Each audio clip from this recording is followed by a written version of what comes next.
Значи првата за Алсат на 30.10.2009 година.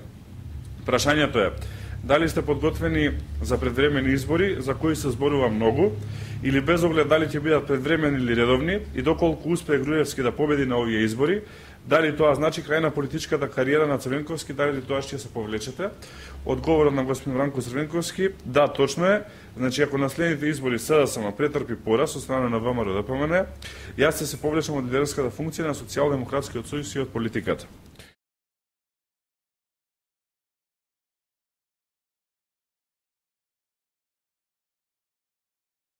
Zotit Crvenkovski është pyetje se a jeni të gatshëm edhe për zgjedhjet parakoshme që përfliten shumë, apo pavarësisht do jenë të parakoshme apo zgjedhje të rregullta, dhe nëse arrin Gruevski t'ju fitoj në këto zgjedhje, a do thotë kjo edhe fundi i karrierës politike për Crvenkovski? A do të riqeni atëherë? Значи, Социјалдемократскиот сојуз е подготвен за избори и за победа на тие избори кога и тие да се случат. Најкратко ви одговарам. И на третото прашање, да, точно е, значи ако на следните парламентарни избори Социјалдемократскиот сојуз претрпи пораз од страна на ВМРО-ДПМН, јас ќе се повлечам од лидерската функција на Социјалдемократскиот сојуз и од политиката. Втората изјава е интервјуто за Дневник од сабота 11 септември 2010 година. Прашањето е: ако изгубите, ќе биде ли тоа крај на вашата политичка кариера? Одговорот е: и пред враќањето на лидерската функција во СДСМ, мојата политичка кариера беше целосно исполнета и заокружена. Ги вршев најважните и најпрестижни должности во државата, председателската и премиерската, и тоа во едно историски неповторливо време. Што повеќе од тоа?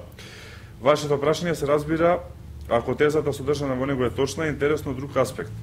Можете да се замислите за каква лична фрустрација и комплекс работи ако навистина Груевски, кој одлучува за судбината на 2 милиони луѓе, се води од таков мотив во однос на предвремени парламентарни избори, значи не заради државни интереси, дури ни заради партијски интереси, туку поради фиксација со мене страшно. Која е поентата? Поентата е дека во помалце од една година гледаме две различни изјави на господин Бранко Црвенковски по однос на следните парламентарни избори и по однос на нивната евентуална победа на следните парламентарни избори. Значи, ако пред година дена имавме сигурност во изјавите дека тоа ќе се случи, ако јасно беше кажано дека доколку ВМРО-ДПМН ги добие изборите, Бранко Црвенковски ќе се повлече од политиката и лидерското место на СДСМ, после година дена имаме изјави во кои што имаме ретерирање од тој став. Значи, дури Бранко Црвенковски е свесен дека на следните парламентарни избори шансите на СДСМ да победат на тие избори се минимални и затоа практично го одложува своето повлекување од политиката, односно се уште остава простор за понатамошно политичко действување.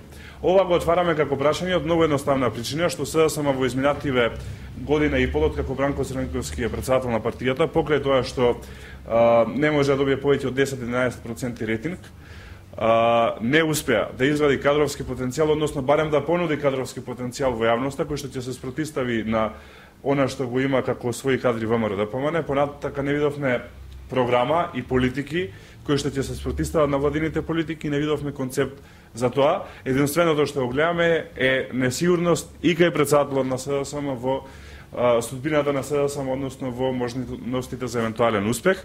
Ова го поставуваме како прашање заради тоа што сметаме дека е вонредно значајно за македонската демократија во следниот период да имаме јасно спротиставување на два политички концепти кои што го немаме во овој момент и да имаме јасно спротиставување на две програми кои што ги немаме во овој момент. Повторувам, единствено што имаме во овој момент е несигурност од страна на Бранко Црвенковски по однос на резултатот на следните избори, односно многу е јасно дека очекуваат СДСМ да ги загуби, заради тоа го одлага повлекувањето кој што го најавил при евентуален пораз на следните парламентарни избори.